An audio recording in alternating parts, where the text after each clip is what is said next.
Okay, so I tried doing this already, and I kind of messed up and spent way too much time talking about each and every game, which is a shame.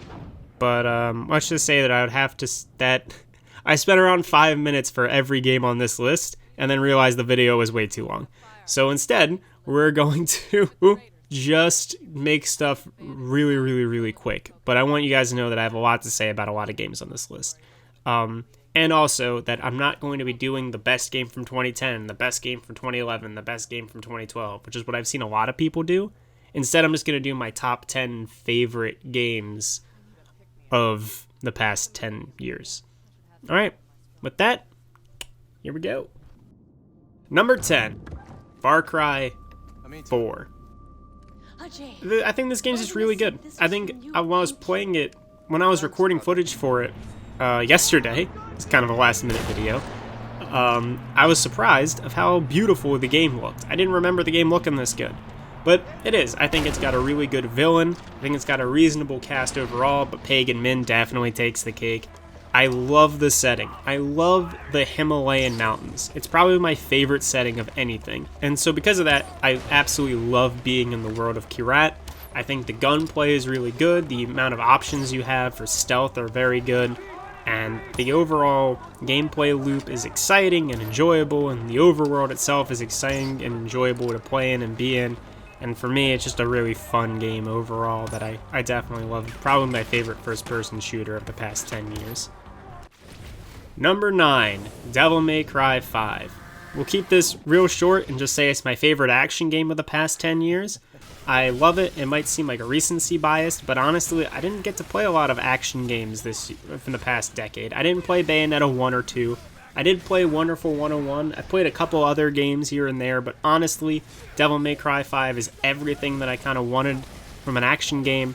I think it's really charismatic, really charming, and really good. It looks really good, sounds really good, and plays so well. It's just an absolute blast to play, and overall a really fun time. But I don't know if it is recency bias, so it is down here at number 9 instead of anywhere higher.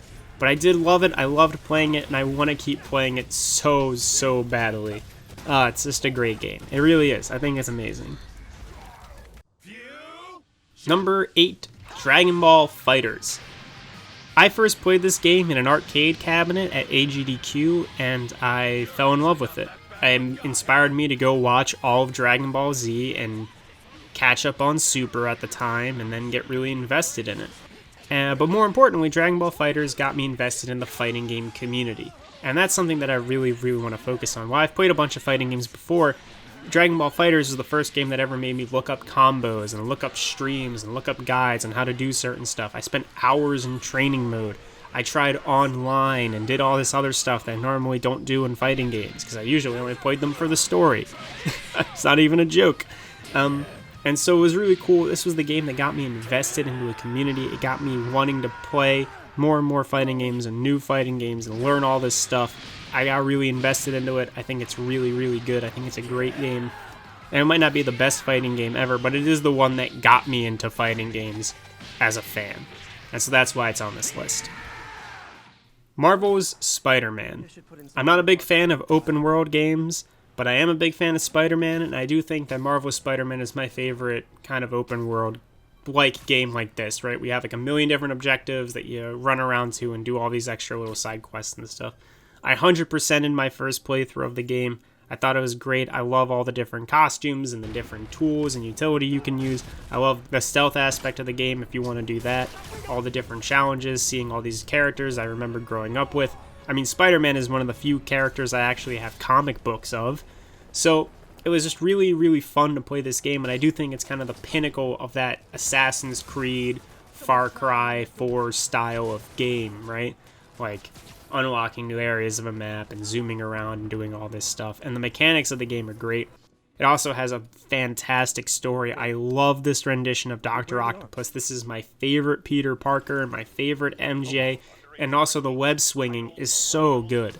I have yet to fast travel to any location. I always web swing because I love doing it so much. I think the movement in this game is really good. I think the game is great. I think it's an amazing game.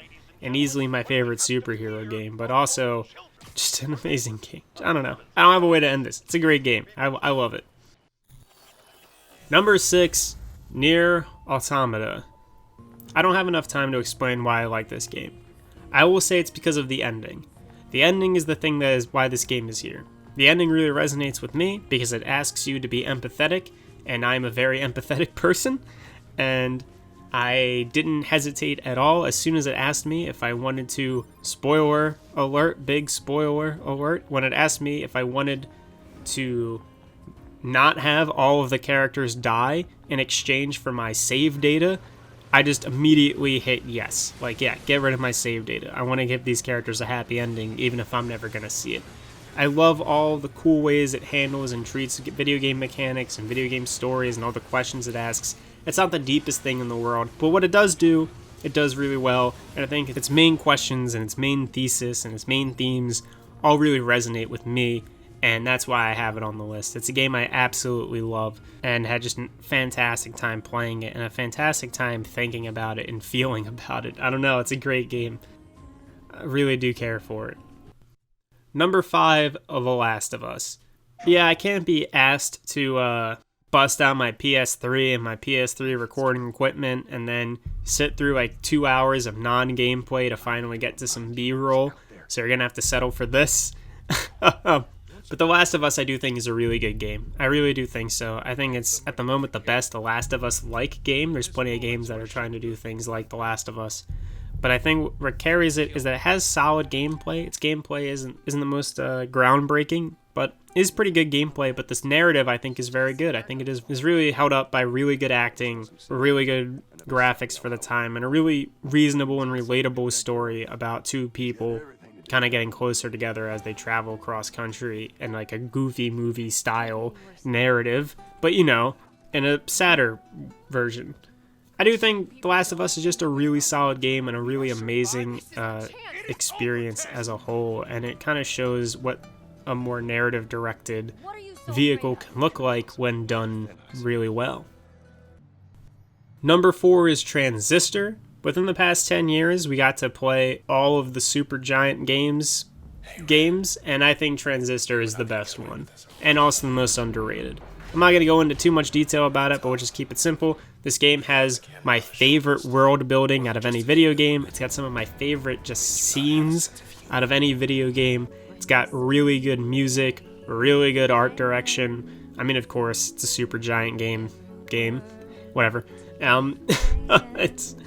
I think this game's really smart too. It has a lot to say and it conveys all of it in a 3-hour game that also encourages replayability and asks a lot of questions, and it doesn't give a lot of answers, but it handles itself in a very unique, very interesting, very beautiful way at times. It's just an unbelievably good game. I think it's so good, and every time I play it, I only love it more. Number 3, Breath of the Wild. I made a video talking about this Zelda game, so you can go watch that if you want to hear me talk about it, you know, at length. But I think Breath of the Wild is the capstone of the decade. At the start of the decade, people were playing games like Prototype and Infamous, and it's building up to, even with Far Cry 4 and even Marvel's SpiderMan, essentially, all kind of building up to this open world experience. And Breath of the Wild, I think, is just the best open world experience you can ever get from a video game, as of the time of this video.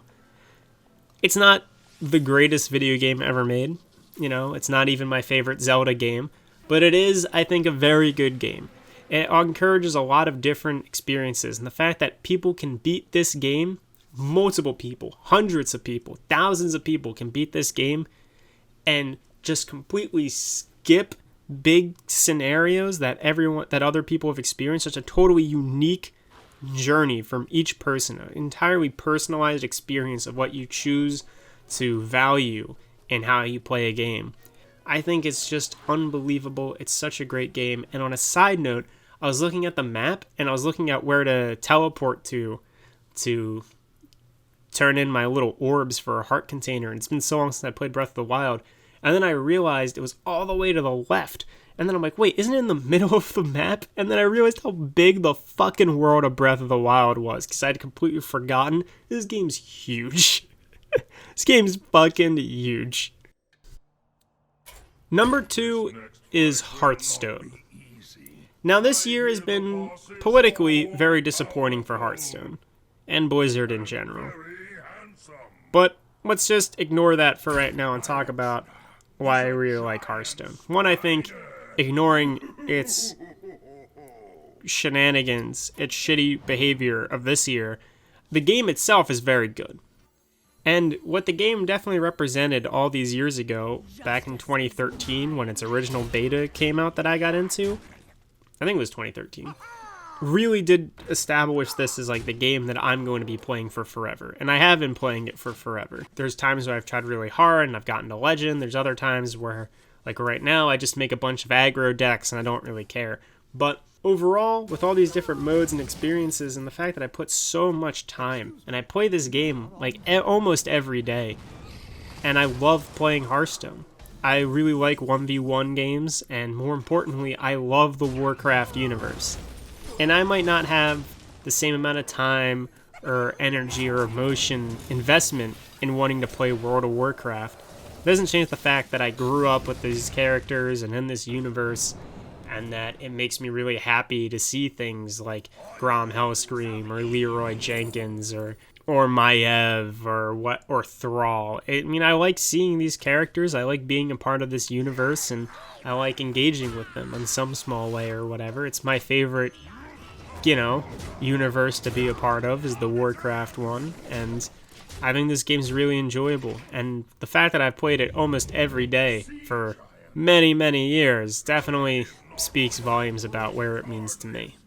Number 1 is Dark Souls. I'll just say this. I made a whole video about Dark Souls. Feel free to watch it. Out of my top 10 favorite games of all time, Dark Souls is the only game on that list that has come out within the past 10 years. I think Dark Souls is great. I think it's really good. I think a lot of the Souls games are really good. And I would also argue that it's one of the most influential games out there. Easily the most influential single-player game out there within the past 10 years. For sure. I think a lot of people are going to pick Bloodborne. For me, I think Bloodborne's a little too samey. Not as much diversity in Bloodborne, I think, as in Dark Souls. But, I mean, I played this game for hundreds of hours. I played it all over the Xbox 360, and then I played it on the PC, and then I played it a whole bunch in the remaster, right? And one of my favorite experiences in my entire life is coming home after work and just sitting down and playing Dark Souls, and my roommate's sitting down next to me, and we'd never played the game before, and we're just laughing and cheering and screaming and flipping out over everything in the game. And then finally beating Gwyn, and I had a great shield, and I didn't know how to parry, even if I had a normal one. So I had to beat Gwyn without parrying, and after beating him, and there's just a crowd of people around my couch, like 5 or 6 other people, and we're all cheering, we're all doing the praise the sun motion, because we didn't have internet, we didn't know this was like a nerdy thing to do. We're all drunk and cheering, and it was amazing. And one of the highlights, I think, of my gaming career is just beating a game I have beaten countless times since. But I love Dark Souls. I also hate it, but I love it. It's a great game and definitely deserves to be number 1 on the list, for sure. Okay, the last thing I wanted to say before the video ends is, well, 1, thank you for watching. Thank you for subscribing, most likely. That's how you're watching this. But 2, more importantly, is over the past 10 years, I have played for the first time games that would become my favorite games ever. Out of my top 10 games I've ever played and that I love more than anything else, 7 of those games I played within the last 10 years. Because of emulation, because of easier access to video games, even non-emulating stuff like online stores for the Switch or PSN or Steam, or even Amazon and eBay making games a lot cheaper to get than they used to be. I've been able to play tons of games for the first time ever, like Ocarina of Time, A Link to the Past, Wind Waker, Twilight Princess, every Metroid game, Banjo-Kazooie, Final Fantasy VI, Final Fantasy VII, Chrono Trigger, Resident Evil 1, 2, 3, every Resident Evil game, Symphony of the Night, every Ratchet and Clank game, every Sly Cooper game, Jak and Daxter 1, 2, and 3. You know, the list goes on and on and on. And having that be the main thing I'd kind of like want to say is that within the past 10 years, I've played so many games that have meant so much to me. And while even if they didn't come out within the past 10 years, I think they're really good. And I think it's always worth going out there and trying older stuff, because you're never going to know what you end up liking. I've played tons of games that have easily made it into that top 10 list that I wasn't expecting it to. So, you know, if you're not interested in the big AAA games that are coming out within the next couple months, go try some older games that you heard are good. You might end up actually loving them. I know that's usually the case for me. Anyway, thanks so much for watching. It's, again, super crazy that we gained way over 100 subscribers this year, and hey, maybe we can get it to over 1,000 next year. Expect more Warcraft, Zelda, Resident Evil crap. You know what's coming. You know what the channel's all about. Have a good new year, and take it easy.